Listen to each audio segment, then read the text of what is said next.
Welcome to Baba academy online education digital class. હું ગૌરવ મકવાણા બાબા એકેડમીના online digital platform પર આપ સર્વે વિદ્યાર્થી મિત્રોનું હાર્દિક સ્વાગત કરું છું. આપણે ભણી રહ્યા છે ધોરણ 10, વિષય છે વિજ્ઞાન, જેનું પ્રકરણ નંબર 13 વિશે અભ્યાસ કરી રહ્યા છે, જેનો એક લેક્ચર આપણે ભણી ગયા. બરાબર, પ્રકરણ નંબર 13 છે આપણું પર્યાવરણ. આજે ભાગ 2 છે. બરાબર, તો આજે શું શું જોવાનું છે તો આજે સ્ટાર્ટ કરીએ.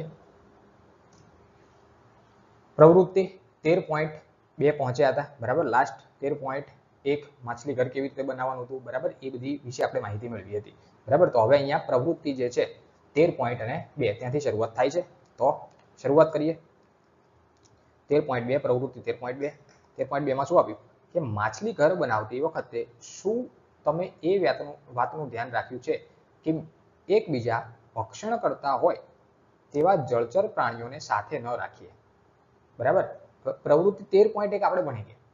બરાબર, તો એની અંદર શું ધ્યાન રાખવાનું હતું તો કે એની અંદર એકબીજાના ભક્ષણ કરતા પ્રાણીઓ છે એ મૂકવાના નથી. માછલી ઘરની અંદર શું શું આવે છે હું સમજાવું. જો ધ્યાન ન રાખવામાં આવે તો શું થાય, બરાબર, જેમ કે કોઈ એવું પ્રાણી છે જે માછલીને ખાઈ જાય તો માછલી ઘર બનાવવાનો કોઈ મતલબ રહેતો નથી, તો એને માછલી ઘર કહેવાય નહીં. બરાબર, જૂથ બનાવો અને ચર્ચા કરો કે ઉપરયુક્ત સમૂહના સજીવ એકબીજા પર કેવી રીતે નિર્ભર હોય છે. બરાબર, એટલે કે એક આહાર જાળ વિશે હવે સમજવા જઈ રહ્યા છે. બરાબર, હવે શેના વિશે સમજવા જઈ રહ્યા છે? આહાર જાળ. આહાર જાળ એટલે તો શું? પહેલા તો આહાર જાળ એટલે કે એક નાનું પ્રાણી છે, એને કોઈ પ્રાણી ખાય, એ પ્રાણી કોઈ બીજું પ્રાણી ખાય છે, એક પ્રકારની આ શૃંખલા બનેલી છે. બરાબર, એટલે કે એક જીવ ઉપર બીજો જીવ નભેલો છે. કહેવાનો મતલબ આહાર જાળ એટલે કે એક જીવ ઉપર બીજો જીવ રહેલો છે. બરાબર, ચાલો જળચર સજીવોના નામ તે ક્રમમાં લખો જેમાં એક સજીવ બીજા સજીવને ખાય છે. અત્યારે વાત કરી કે અહીંયા એક પ્રકારનું નામ લખવાનું છે તમારે કે જળચર એટલે કે પાણીની અંદર રહેતા. બરાબર, જળચર એની અંદર એક જીવ બીજા જીવને ખાય એવું એક સજીવ તમારે અહીંયા કોષ્ટકમાં લખવું છે. નીચે 3 તબક્કા આપ્યા છે અને એવી એક શૃંખલાની સ્થાપના કરો કે જેમાં ઓછામાં ઓછા 3 તબક્કા હોય. બરાબર, તો ઓછામાં ઓછા 3 તબક્કા હોય એવી આપણે એક શૃંખલા બનાવવી છે. હવે જેમ કે કોઈ પણ વિચારો કે એક પ્રાણી છે જે પાણીમાં રહેતા હોય એવા એક પ્રાણી બીજા પ્રાણીને ખાય એવું કંઈક તમે બનાવો. જેમ કે પાણીની અંદર રહેતા નાના નાના કીટકો હોય. બરાબર, પાણીની અંદર રહેતા નાના નાના કીટકો. બરાબર, તો કીટકોને કોણ ખાશે તો કે નાની નાની માછલીઓ. નાની માછલી. હવે નાની માછલી જે છે એને પાણીમાં જેમ કે દરિયાઈ જીવ છે. બરાબર, તો નાની માછલીઓ છે એને કોણ ખાઈ શકશે તો એનાથી મોટા કોઈ એવા પ્રાણી જે છે જળચર પ્રાણી જેમ કે કોઈ વ્હેલ માછલી છે, મગર. બરાબર, કોઈ જળચર મગર. બરાબર, તો આ જે એક શૃંખલા બની એટલે કે કીટકોને કોણ ખાય તો કે નાની માછલીઓ. નાની માછલીને કોણ ખાય તો કે જળચર મગર છે અંદર રહેલા પાણીની અંદર, તો એ ખાઈ શકે છે. બરાબર, કોઈ બીજું ઉદાહરણ તમે લઈ શકો જેમ કે પાણીની અંદર રહેલી નાની વનસ્પતિઓ, જેમ કે આને ઇરેઝ કરી નાખીએ 1 મિનિટ નીચે. બરાબર, પાણીની અંદર રહેલી નાની નાની વનસ્પતિઓ. બરાબર, જળચર વનસ્પતિ, જલજ વનસ્પતિ. જલજ વનસ્પતિને કોણ ખાય તો કે પાણીમાં રહેલ નાના જીવ. બરાબર, એને કોણ ખાય તો કે માછલીઓ ખાય. બરાબર, તો આ રીતે તમે શૃંખલા બનાવી શકો. બરાબર, તો એ ખાલી અહીંયા તમને નામ દર્શાવવાના કીધા છે. શું તમે કોઈ એક જીવ સમૂહને સૌથી વધારે મહત્વનું ગણો છો? શા માટે અને શા માટે નહીં? બરાબર, તો આપણે માછલી ઘર બનાવીએ છીએ. બરાબર, તો માછલી જે છે બરાબર એને ટોપ લેવલનું ગણી શકાય. બરાબર, શા માટે? કારણ કે આપણે બનાવ્યું છે માછલી ઘર. બરાબર, એટલા માટે. બરાબર, તો એને શું કહી શકાય કે એ મહત્વનું જીવ છે. બરાબર, આપણા માટે મહત્વનું એક સજીવ છે. બરાબર, તો આ એક નાનકડી પ્રવૃત્તિ આપી હતી. પ્રવૃત્તિ શું કહેવા માંગે છે કે એક જીવ બીજા જીવ ઉપર નભેલો છે એવી કંઈક શૃંખલા તૈયાર કરો. બરાબર, સૌથી સર્વશ્રેષ્ઠ મનુષ્ય છે આપણે છીએ. બરાબર, તો આપણા અંદરમાં બી કંઈક છે. બરાબર, હવે આપણને ખાઈ શકે એવા બી પ્રાણીઓ છે. જંગલ વિસ્તારમાં રહેવા જતા રહો, જંગલ વિસ્તારમાં રહેવા જતા રહીએ તો શું જોવા મળશે? વાઘ, સિંહ, દીપડો. બરાબર, તો એનાથી આપણે બચીને રહેવું જોઈએ. બરાબર, તો આપણે ખોરાક થઈ ગઈ એમનો. બરાબર, એટલે કે આપણા ઉપર પણ કોઈ પ્રાણી રહેલા છે. બરાબર, ચલો તો આ એક આહાર શૃંખલાની નાનકડી માહિતી તમને આપેલી હતી. હવે આગળ આવે છે એ જોઈએ. ચલો આગળનો ટોપિક આવે છે કે આહાર શૃંખલા તેમજ આહાર જાળ. શું છે? આહાર શૃંખલા તેમજ આહાર જાળ. હવે જો આહાર શૃંખલા શું છે એ આગળ નાનકડી માહિતી મેળવી લીધી પ્રવૃત્તિ જોઈને, બરાબર. હવે અહીંયા એક નાનકડી આકૃતિ આપી છે, આકૃતિ 13.1. હવે એમાં આ A નંબર, B નંબર અને C નંબર 3 આકૃતિઓ તમને આપેલી છે. આ આહાર શૃંખલા દર્શાવે છે, બરાબર. કેવી રીતે? જેમ કે આ A નંબરની આકૃતિ છે એ જંગલની આપી છે, બરાબર. તો કે જંગલમાં આવી વનસ્પતિઓ હોય, બરાબર. જંગલમાં આવી વનસ્પતિ હોય તો આ વનસ્પતિને કોણ ખાય? તો કે હરણ જેવા પ્રાણીઓ ખાય, બરાબર. હરણ જેવા પ્રાણીઓ ખાય. હરણને કોણ ખાશે? તો કે વાઘ, સિંહ, દીપડો, બરાબર. એના કરતા મોટા પ્રાણીઓ જે છે ઉચ્ચ લેવલના એ આવા નાના પ્રાણીઓને ખાય છે, બરાબર. તો આ એક શૃંખલાની રચના થઈ, બરાબર. એકના ઉપર એક જીવ મૂકેલો છે, બરાબર. તો આ એક શૃંખલાની રચના થઈ. સેમ B નંબર છે તૃણભૂમિની, બરાબર. તૃણભૂમિમાં શું હોય? તો કે જેમ આપણે બગીચાની વાત કરી હતી, બરાબર. તો કે બગીચાની અંદર આવા નાના નાના ફૂલ છોડ હોય, એની પર આવા કીટકો હોય. તો કે બગીચાના ફૂલ છોડને કોણ ખાય? તો કે કીટકો ખાશે, બરાબર. એ કીટકોને કોણ ખાય? તો કે દેડકાઓ ખાય. દેડકાની પણ વાત કરી હતી આગળના લેક્ચરમાં, બરાબર. એ દેડકાને કોણ ખાય? તો કે સાપ ખાઈ જશે. અને સાપ જે છે એને આકાશમાં ઉડતા ગીધ, સમડી જેવા પક્ષીઓ સાપને ખાય છે, બરાબર. તો આ પ્રકારે એક B નંબરમાં શું બની? એક આહાર શૃંખલા બની. શું બની? એક પ્રકારની આહાર શૃંખલા કે એક સજીવ ઉપર બીજો સજીવ નભેલો છે. ક્લિયર? અને એ જ પ્રમાણે અહીંયા આપ્યું છે ખાબોચિયામાં C નંબર, બરાબર. એટલે કે નાનું એવું તળાવ હોય, નાનું એવું ખાબોચિયું હોય, એની અંદર તો કે એની અંદર આવું એક લીલ જેવી વનસ્પતિ હોય, બરાબર. લીલ એક સજીવ છે. લીલ શું છે? એક સજીવ છે. એને કોણ ખાય? તો કે આ અહીંયા વીછી દોરેલો છે, બરાબર. તો વીછી જેવું ખાતું હશે, બરાબર. ચલો પછી વીછી, માછલી છે કોને ખાય છે? વીછીને ખાય છે. અને માછલી એ તો હવે ખબર જ છે કોણ? બગલો છે એ માછલીને ચાંચ મારીને લઈ જાય, બરાબર. ચલો, બરાબર. તો આ એક પ્રકારની શું તમને દર્શાવે છે? આહાર શૃંખલા બતાવે છે, બરાબર. કે એક સજીવ ઉપર બીજો સજીવ નભેલો છે. તો આહાર શૃંખલા આગળની પ્રવૃત્તિ જોઈ, બરાબર. 13.2. અને અહીંયા આ આકૃતિ બતાવી, આ જે ચિત્ર બતાવ્યું એના પરથી તમને આઈડિયા આવી ગયો કે આહાર શૃંખલા ઓલરેડી છે શું? આહાર શૃંખલા શું છે? તો કે એક સજીવ ઉપર બીજા સજીવ નભેલા છે, બરાબર. સર્વશ્રેષ્ઠ મનુષ્યમાં આવે, બરાબર. પણ મનુષ્યને પણ કોણ ખાય? બરાબર. વાઘ, સિંહ, દીપડા જંગલ વિસ્તારમાં જતા રહો તો પછી મનુષ્યનો પણ વારો પડી જાય છે. અહીંયા છે આહાર શૃંખલા તેમજ આહાર જાળ. પ્રવૃત્તિ 13.2 માં આપણે સજીવોની એક શૃંખલા બનાવી હતી. આગળની એક પ્રવૃત્તિ જોઈ આપણે, બરાબર. એમાં એક સજીવોની શૃંખલા બનાવી જેમાં એક સજીવ બીજા સજીવનો આહાર તરીકે ઉપયોગ કરે છે, બરાબર. આવું આપણે ભણ્યા આગળની પ્રવૃત્તિમાં.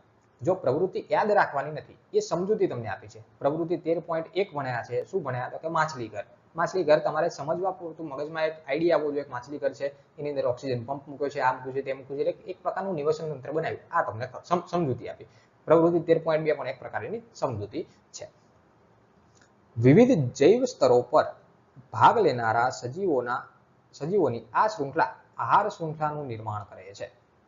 શું કરે છે? કેમ કે આ એક A નંબર, બરાબર. કઈ જગ્યાએ છે? તો કે જંગલની વાત કરી. B નંબર ક્યાંની વાત કરી? તો કે B નંબરમાં તૃણભૂમિની વાત કરી. C નંબરમાં ક્યાંની વાત કરી? તો કે ખાબોચિયાની વાત કરી. તો આ અલગ અલગ જગ્યાએ જે રહેલા સજીવો છે એ પોતાની એક શૃંખલાનું નિર્માણ કરે છે. આહાર શૃંખલાનું પ્રત્યેક ચરણ કે તબક્કો એક પોષક સ્તર બનાવે છે, બરાબર. આ એક શું બનાવે છે? પોષક સ્તર બનાવે છે. જો આ એક આખે આખું પોષક સ્તર બન્યું, આ એક આખે આખું પોષક સ્તર બન્યું, બરાબર. પોતાની ખોરાકની શૃંખલા બની, બરાબર. એક પ્રકારનું પોષક સ્તર, પોષક એટલે કે પોતાનો ખોરાક લેવાનો આહારની એક શૃંખલા બનાવે છે. સ્વયંપોષી અથવા તો ઉત્પાદકો પ્રથમ પોષક સ્તર બનાવે છે. સ્વયંપોષી અથવા તો ઉત્પાદકો. સ્વયંપોષી કોને કહેવાય? કે જે કોઈ ઉપર આધાર રાખતું નથી. જેમ કે આ જો બધાની અંદરમાં વનસ્પતિ આવે. જો એક જ મિનિટ, જો આ તમે નીચે જોઈ શકો છો. અહીંયા વનસ્પતિ છે. આ B નંબરમાં નીચે વનસ્પતિ છે. C નંબરમાં નીચે વનસ્પતિ છે. લીલી વનસ્પતિ, બરાબર. ખાલી ઉપર બદલાય છે. એક બાજુ હરણ થયા, એક બાજુ દેડકો આવે, એક બાજુ માછલી ને એ બધું આવે છે, બરાબર. તો નીચે તો શું છે? છેક નીચે આ જે વનસ્પતિ છે આ કોઈ ના ખાય, એ પોતાનો ખોરાક જાતે બનાવે. પછી આ B નંબરમાં પણ વનસ્પતિ છે, C નંબરમાં પણ વનસ્પતિ છે, બરાબર. તો પોતાનો ખોરાક જાતે બનાવે છે એટલે એને શું કીધું? એટલે એને કીધું ઉત્પાદકો અથવા તો સ્વયંપોષી. જે પોતાના ઉપર પોતે જ નભેલા છે એને ઉત્પાદકો કહેવાય અથવા તો સ્વયંપોષી કહેવાય. આપણે શેમાં આવીએ માણસ? ઉત્પાદક કે સ્વયંપોષીમાં? એ કેમ ના આવીએ? ઉત્પાદક ના કહેવાય, સ્વયંપોષી ના કહેવાય, બરાબર. કારણ કે આપણે આપણો ખોરાક જાતે બનાવતા નથી. જાતે બનાવવાનો મતલબ શું? રાંધવાનો મતલબ નહીં. રસોડામાં જઈને રાંધવાની વાત છે નહીં. જેમ કે આંબાની વાત કરીએ. આંબો એટલે કે એક પ્રકારનો શું છે, સજીવ વૃક્ષ છે, બરાબર. તો વૃક્ષ પોતાનો ખોરાક જાતે બનાવે એટલે કે આંબા પર શું આવે, કેરીઓ આવે. એટલે કે એને એનું ફળ જાતે તૈયાર કર્યું. આપણી ઉપર ક્યાંય આવે કેરીઓ? આપણે આપણું કંઈ કરતા નથી, એટલે કે બીજા ઉપરથી આધાર રાખીએ છીએ, બરાબર. એટલે કે એ ખબર પડી તમને. ચલો, અને સૌર ઉર્જાનું સ્થાપન કરીને તેને વિષમપોષીઓ અથવા તો ઉપભોગીઓ માટે પ્રાપ્ય બનાવે છે. એટલે કે જે આ વનસ્પતિઓ છે, બરાબર, એ પ્રકાશ સંશ્લેષણની ક્રિયા દ્વારા પોતાનો ખોરાક બનાવે છે અને એ ખોરાક બીજાને આપે છે. એટલે કે વિષમપોષી કે બીજા ઉપર આધાર રાખતો જીવ જેને વિષમપોષી કહેવાય. અને અથવા તો શું કહેવાય, ઉપભોગી. એટલે કે આપણે બધા ઉપભોગી અને વિષમપોષીમાં આવી, ઉત્પાદક આપણને કહેવાય નહીં, બરાબર. તો એ બીજા માટે બનાવે છે. તૃણાહારીઓ અથવા તો પ્રાથમિક ઉપભોગીઓ દ્વિતીય પોષક સ્તર બનાવે છે. તૃણાહારી અથવા તો પ્રાથમિક ઉપભોગીઓ, જો આ હરણ છે, બરાબર. તો હરણ ઘાસ આવા નાની નાની વનસ્પતિઓ ખાય, બરાબર. તો એને તૃણાહારી કહેવાય, બરાબર. બરાબર, આ કીટક છે, આ છે, બરાબર. આને શું કહેવાય, એ બીજા નંબરે આવ્યું, બરાબર. અહીંયા લખ્યું છે જો દ્વિતીય પોષક સ્તર બનાવે છે, એટલે કે બીજા નંબર, એટલે કે દ્વિતીય પોષક સ્તર બનાવે છે, એને ઉપભોગીઓ કહેવાય અથવા તો પ્રથમ ઉપભોગી કહેવાય. શું કહેવાય? ઉપભોગી, પ્રથમ ઉપભોગી અથવા તો દ્વિતીય પોષક સ્તર બનાવે છે. નાના માંસાહારીઓ અથવા તો દ્વિતીય ઉપભોગી ત્રીજું અને મોટા માંસાહારીઓ અથવા તો તૃતીય ઉપભોગી ચોથા સ્તરનું નિર્માણ કરે છે, બરાબર. પછી આવે જે માંસાહારી આવે ત્રીજું અથવા તો ચોથા, પછી એ પ્રમાણે જે પ્રમાણે સ્ટેપ બાય સ્ટેપ આગળ ગાડી ચાલતી જાય એ પ્રમાણે, બરાબર. બીજું, ત્રીજું, ચોથું, એ પ્રમાણે આખી એક શૃંખલાનું નિર્માણ કરે છે. એટલે કે આ પેરેગ્રાફ એવું કંઈક કહેવા માંગે છે.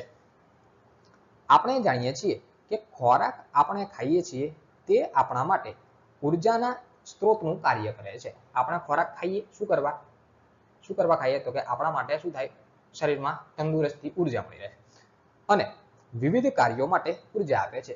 આ ખોરાકનું કાર્ય છે. કેમ ખાઈએ છીએ? આમ પર્યાવરણના વિવિધ ઘટકની પરસ્પર આંતરક્રિયામાં તંત્રના એક ઘટકમાંથી બીજા ઘટકમાં ઉર્જાનું પ્રવાહનું વહન થતું રહે છે. આપણે અભ્યાસ કરી ગયા છીએ કે સ્વયંપોષી સજીવો સૂર્યપ્રકાશમાંથી પ્રકાશ ઉર્જા પ્રાપ્ત કરીને તેને રાસાયણિક ઉર્જામાં ફેરવવાનું કાર્ય કરે છે. શું કરે છે? કે સ્વયંપોષી સજીવો જે છે એ સૂર્યપ્રકાશમાંથી, સ્વયંપોષી એટલે કોણ? વનસ્પતિ. એ સૂર્યપ્રકાશમાંથી શું કરે છે? પ્રકાશ ઉર્જા મેળવે છે અને તેને રાસાયણિક ઉર્જામાં રૂપાંતર કરે છે. આ ઉર્જા સમગ્ર જીવસૃષ્ટિની બધી જ ક્રિયાઓ કરવામાં મદદરૂપ થાય છે, બરાબર. આ રાસાયણિક ક્રિયા સમગ્ર જીવસૃષ્ટિની ક્રિયાઓ કરવામાં શું થાય છે? મદદરૂપ થાય છે. સ્વયંપોષી માંથી ઉર્જા વિષમપોષી તેમજ વિઘટકો સુધી જાય છે. સ્વયંપોષી એટલે કે આ નીચલા સ્તરની બધી વનસ્પતિ, બરાબર. એમાંથી જેટલી કઈ ઉર્જાઓ છે એ ઉપર ઉપર ઉપર ઉપર ઉપર એમ જતી જાય છે. જ્યારે ઉર્જાના એક સ્વરૂપમાંથી ઉર્જાના બીજા સ્વરૂપમાં રૂપાંતરિત થાય છે ત્યારે ઉર્જાનો કેટલોક જથ્થો પર્યાવરણમાં બિનઉપયોગી ઉર્જાના સ્વરૂપમાં શું થાય છે? વ્યય પામે છે અને તેનો પુનઃ ઉપયોગ કરી શકાતો નથી. પર્યાવરણના વિવિધ ઘટકોની વચ્ચે ઉર્જા પ્રવાહના વહનના વિસ્તૃત અભ્યાસ જાણવા મળ્યું છે. શું કહેવા માંગે છે અહીંયા? થોડી વાર વાંચવામાં ભૂલ થઈ કે પર્યાવરણના વિવિધ ઘટકોની વચ્ચે ઉર્જા પ્રવાહના વહન વિશે વિસ્તૃત અભ્યાસ પરથી એવું આપણને જાણવા મળે છે, બરાબર. તો આ આપણે જે ભણ્યા એ આહાર શૃંખલા ભણ્યા. શું ભણ્યા? આહાર શૃંખલા. આઈ હોપ કે તમને આહાર શૃંખલામાં ખબર પડી હશે, પરીક્ષામાં પૂછાઈ શકે છે. ક્લિયર? આગળનો ટોપિક જોઈએ, બરાબર. તો સ્ટાર્ટ કરીએ આગળનો ટોપિક. ચાલો હવે આગળ જુઓ. અહીંયા એક આકૃતિ આપી 13.2 જે આગળ જોયું એ જ આગળની એક આકૃતિ હતી, બરાબર. જે નીચે હતી બધી વનસ્પતિઓ જેને ઉત્પાદકો કહેવાય, એની ઉપર જે હતા નાના નાના જીવજંતુઓ, બરાબર. તો એને પ્રાથમિક ઉપભોગીઓ કહેવાય. એની ઉપર આવે હરણ છે, આ તે, બરાબર. એ બધા આવે તો એને દ્વિતીય ઉપભોગી કહેવાય. એની ઉપર આવે તો તૃતીય, બરાબર. આગળ આવતો હોય તો ચતુર્થ, બરાબર. આ રીતે એક પ્રકારનું સ્ટ્રક્ચર અહીંયા મૂકેલું છે. ચાલો, એક સ્થળજ નિવસન તંત્રમાં લીલી વનસ્પતિઓ તેમના પર્ણો દ્વારા પ્રાપ્ત થનારી સૌર ઉર્જાનો લગભગ 1% ભાગ ખાદ્ય ઉર્જામાં રૂપાંતરિત કરે છે. કદાચ આવું ખાલી જગ્યામાં પૂછાય, બરાબર.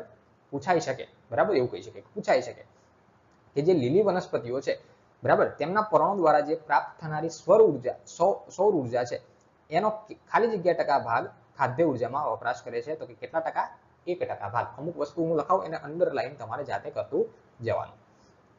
જ્યારે લીલી વનસ્પતિઓ પ્રાથમિક ઉપભોગી દ્વારા ખવાય છે, બરાબર, લીલી વનસ્પતિઓ ક્યાં હોય? સૌથી નીચે ઉપભોગીઓ, બરાબર, એ પ્રાથમિક એટલે કે એની ઉપરનું સ્તર, જે અહીંયા ફર્સ્ટ નંબરમાં લખ્યું છે પ્રાથમિક ઉપભોગીઓ, એના દ્વારા જ્યારે ખવાય છે ત્યારે મોટા ભાગની ઉર્જા પર્યાવરણમાં ઉષ્મા સ્વરૂપે વ્યય પામે છે.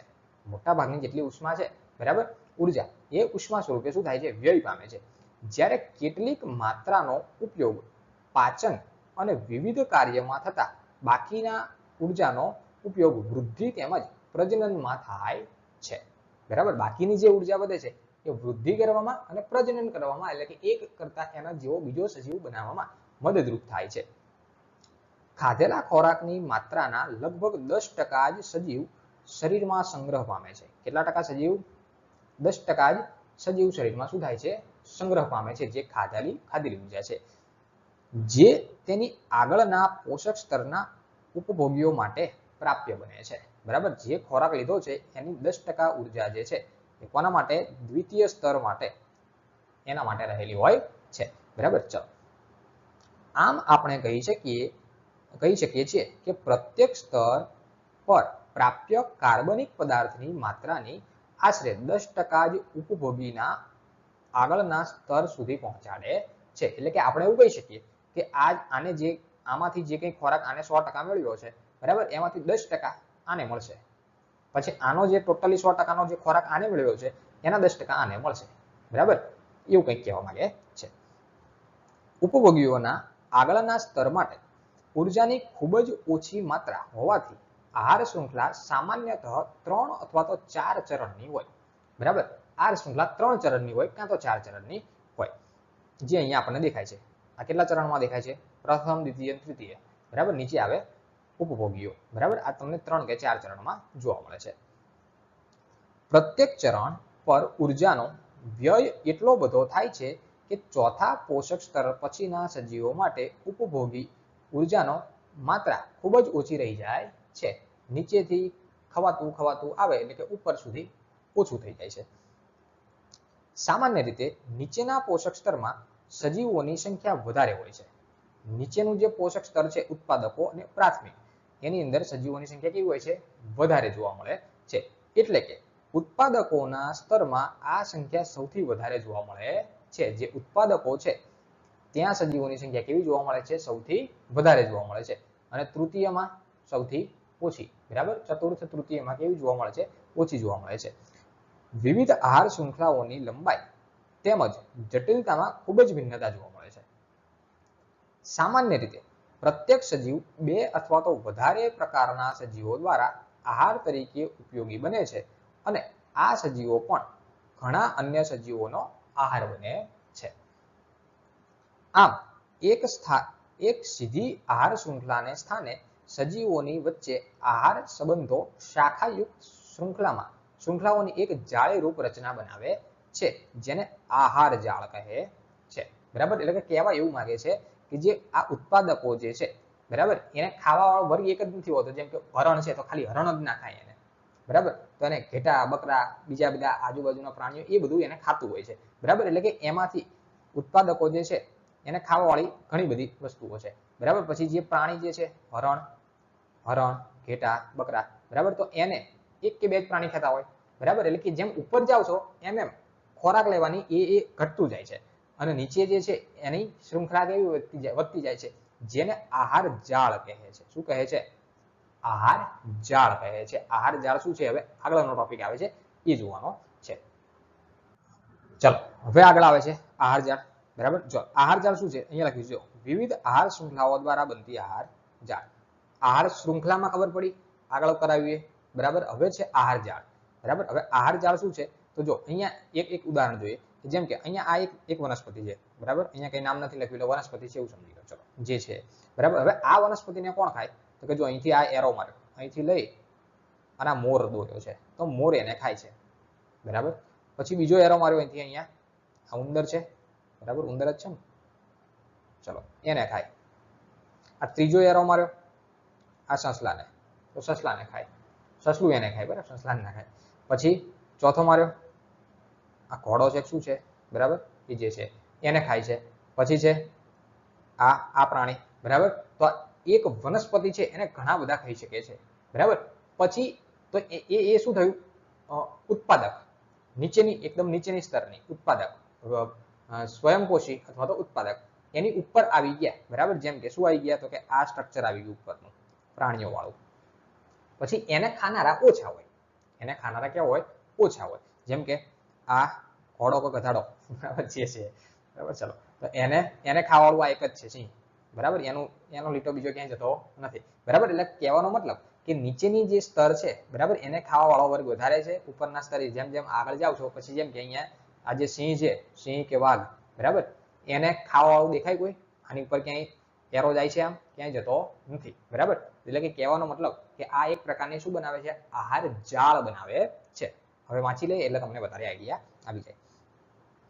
ઉર્જા વહન એટલે કે આકૃતિ તમને અહીંયા જોવા મળી છે. ઉર્જા વહન પરથી બે બાબતો સ્પષ્ટ થાય છે. પહેલી કે ઉર્જાનું વહન એક જ દિશામાં થાય, ઉર્જાનું વહન એક જ દિશામાં થાય. એક જ દિશામાં એટલે કે આ નીચેથી ઉપર જાય, બરાબર. ભલે આડી ઉડી આમ જાય છે, આને આ ખાય પેલું ખાય એ ભલે, પણ નીચેથી ઉપર જાય, પછી ઉપરથી પાછું નીચું ના આવે, બરાબર, ઉપરથી નીચે આવે નહીં. જેમ કે સ્વયંપોષી સજીવો દ્વારા ગ્રહણ કરાયેલી ઉર્જા પુનઃ સૌર ઉર્જામાં પરાવર્તિત થઈ શકતી નથી અને તૃણાહારીઓમાંથી સ્થળાંતરિત થયેલી ઉર્જા પુનઃ સ્વયંપોષી સજીવોમાં પ્રાપ્ય બની શકતી નથી. એટલે કે કહેવા એવું માંગે છે કે આ જે નીચેનો વર્ગ ઉપભોગી છે, બરાબર, સ્વયંપોષી, બરાબર, એને ઉપરના કોઈ પણ પ્રાણી ખાય, બરાબર, પણ એ જે સજીવ છે એ નીચેનાને ખાઈ ના શકે, આવું કહેવા માંગે છે. જેમ જેમ ઉર્જા વિવિધ પોષક સ્તર પર ક્રમિક સ્થળાંતરિત થાય છે તેમ તેમ પોતાના સ્તરથી અગાઉના સ્તર માટે પ્રાપ્ય હોતી નથી. બીજી બાબત કે પ્રત્યેક પોષક સ્તર ઉર્જા વ્યયના કારણે પ્રાપ્ય ઉર્જાનું પ્રમાણ ક્રમશઃ કેવું થાય, ઘટતું જાય છે, બરાબર. નીચેથી ઉપર જાઓ એમ ખોરાકની સંખ્યા કેવી થાય, એ ઘટતી જાય છે. આહાર શૃંખલાની બીજી બાબત એ છે કે આપણી જાણકારી વિના જ કેટલાક હાનિકારક રસાયણ પદાર્થો આહાર શૃંખલામાંથી પસાર થઈને આપણા શરીરમાં પ્રવેશ પામે છે, બરાબર. આમાંથી ઘણા બધા એવા હાનિકારક રસાયણો છે, બરાબર, આપણી જાણ વગર આપણા શરીરમાં આવી જાય છે. તમે ધોરણ 9માં અભ્યાસ કરી ગયા કે જળ પ્રદૂષણ કેવી રીતે થાય છે. તેનું એક કારણ એ છે કે પાકને વિવિધ પ્રકારના રોગ તેમજ કીટકોથી બચાવવા જંતુનાશક તેમજ રસાયણો વધુમાં વધુ ઉપયોગ કરવામાં આવે છે. જેમ કે ખેતર છે, બરાબર, ખેતરની અંદર આપણે શું કરીએ, પંપથી દવા નાખતા હોય, તો દવા શેની બનેલી છે, જાત જાતના રસાયણોની, બરાબર. તો એ તો જમીનમાં ભળવાની જ છે, બરાબર. તો જે પાક બને છે પેલા કીટકો તો મરી જવાના છે, પણ જે પાક બને જે છે, બરાબર, એની અંદર આપણા ખોરાકમાં આવવાનો છે. આ રસાયણો વહી જઈને માટીમાં ભળી જાય છે, આપણે કીધું, બરાબર. માટી અને પાણીમાં સ્ત્રોતો દ્વારા ભળે છે. માટીમાંથી આ પદાર્થોનું વનસ્પતિ દ્વારા શું થાય છે, ખનિજ સાથે સાથે શોષણ થાય છે, બરાબર. તમે ઘઉં, ડાંગર કે જે કંઈ વાવ્યું છે, બરાબર, એની ફરતે તમે દવાઓ નાખો છો તો એ મૂળ શું કરે છે, જમીનમાંથી પાણી અને ખનિજોનું શોષણ કરે છે. તો દવા નાખી છે એ બધું અંદર જમીનમાં જવાનું છે, તો એના દ્વારા શું થાય છે, એની અંદર સંગ્રહ થાય છે. અને જળાશયોમાંથી તે જલીય વનસ્પતિઓ તેમજ આગળનો પોઈન્ટ જોઈએ, બરાબર. આગળ લખ્યું હતું કે જલીય વનસ્પતિઓ તેમજ પ્રાણીઓમાં શું કરે છે, પ્રવેશ કરે છે, બરાબર. જે તમે ખાતર, બરાબર, દવાઓ નાખેલી છે તે. આ રીતે તેઓ આહાર શૃંખલામાં શું કરે છે, પ્રવેશ કરે છે, બરાબર. ઇનડાયરેક્ટલી રીતે પ્રવેશ કરે છે. આ પદાર્થો અવિઘટનીય હોવાથી પ્રત્યેક પોષક સ્તરમાં ઉત્તરોત્તર સંગ્રહ પામતા જાય છે અને કોઈ પણ આહાર શૃંખલામાં મનુષ્ય અગ્રસ્થાને હોય છે. આહાર શૃંખલા કોઈ પણ છે, મનુષ્ય સૌથી ટોપ ઉપર છે. આગળની જે આકૃતિ હતી એમાં સિંહ દીપડો જે હતો, બરાબર, એ રીતે મનુષ્ય છે સૌથી ટોપ ઉપર છે. તેથી આપણા શરીરમાં આ રસાયણો સૌથી વધુ માત્રામાં સંચય પામે છે, બરાબર. સૌથી ટોપ ઉપર છે તો નીચે જે ખવાતું હોય છે એ બધું ક્યાં આવે, મનુષ્ય પાસે આવે, બરાબર. એટલે કે સૌથી ટોપ ઉપર આપણી પાસે આવે છે. અને આ ઘટનાને જૈવ વિશાલન કહે છે, બરાબર. આ ખાલી જગ્યા કે એક માર્કમાં પૂછાઈ શકે જૈવ વિશાલન કોને કહેવાય, તો આ વ્યાખ્યા તમે લખી શકો છો. આ કારણે આપણા ખાદ્ય પદાર્થો જેવા કે ઘઉં, ચોખા, શાકભાજી, ફળ અને માંસ પણ શું છે, જંતુનાશક રસાયણોની વિવિધ માત્રામાં હાજરી જણાય છે. બરાબર, ફળ છે, ચોખા એટલે કે ડાંગર તમે પાકો તો એની અંદર તમે રસાયણ નાખેલું જ છે, દવાઓ નાખેલી છે. શું કામ? બીજા જીવજંતુને મારવા, કે તમારું જે પાક જે છે બરાબર એ બગડી ન જાય એટલા માટે. ફળ છે તો ફળની અંદર પણ આવે છે. પાણીથી ધોઈને કે અન્ય રીતે તેમને દૂર કરી શકતા નથી. બરાબર, પાણીથી ધોઈને કે આપણે એને અન્ય રીતે કોઈ રીતે દૂર કરી શકતા નથી. બરાબર, હવે જો અહીંયા એક પ્રકારનું આપ્યું છે સૂર્યપ્રકાશ છે. સૂર્યપ્રકાશમાંથી ઉત્પાદકો એટલે કે વનસ્પતિઓ બરાબર પોતાનો ખોરાક બનાવે. પછી એને કોણ ખાય? તો કે તૃણાહારી. તૃણાહારી એટલે શું? તો કે વનસ્પતિને ખાનારી પ્રાણીઓ. વનસ્પતિને ખાનારા પ્રાણીઓ તૃણાહારીઓ. બરાબર, વનસ્પતિને ખાનારામાં માણસ પણ આવી ગયો. વનસ્પતિ જે તમે ઘઉં, ડાંગર આ બધું રોપો છો એક પ્રકારની વનસ્પતિ છે. બરાબર, તો એ આપણે પણ આવી જઈએ. બરાબર, પછી એમાંથી આગળ આવે માંસાહારી. તો માંસાહારીમાં પાછા આપણે આવીએ. બરાબર, નોનવેજ ખાવાવાળા હોય. બરાબર, તો એમાં પણ આપણે આવીએ અને અમુક પ્રાણીઓ પણ આવે. અને ઉચ્ચ કક્ષાના માંસાહારીઓ બરાબર, જેમાં સિંહ, વાઘ, દીપડો એ બધા એની અંદર આવે. બરાબર, તો આ એક પ્રકાર એનું એક શું આપ્યું છે કે નિવસન તંત્રનું એક ઉર્જા સ્તર આપેલું છે. બરાબર, તો આ તમને આટલી માહિતી આપી. બરાબર, કંઈ પણ પ્રશ્ન હોય તો કોમેન્ટ કરજો. બરાબર, સોલ્વ કરવાનો પ્રયત્ન કરીશું. બરાબર, તો અહીંયા સુધી આ લેક્ચર રાખીએ છીએ. સો થેન્ક્સ ફોર અટેન્ડિંગ.